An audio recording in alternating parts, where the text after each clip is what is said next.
In summer, the interior of our car can easily reach 60 degrees. One of the most common mistakes we make is to turn on the air conditioning full blast as soon as we get in. It's better to first lower the windows and let the car cool down naturally.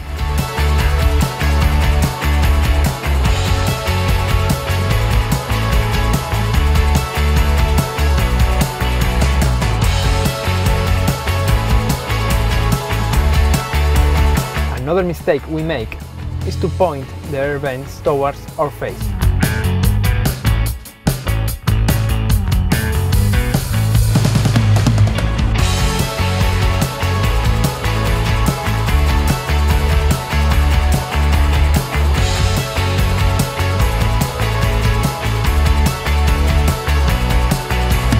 By parking in a shady spot and with this simple gesture, we can prevent the inside of the car from getting excessively hot.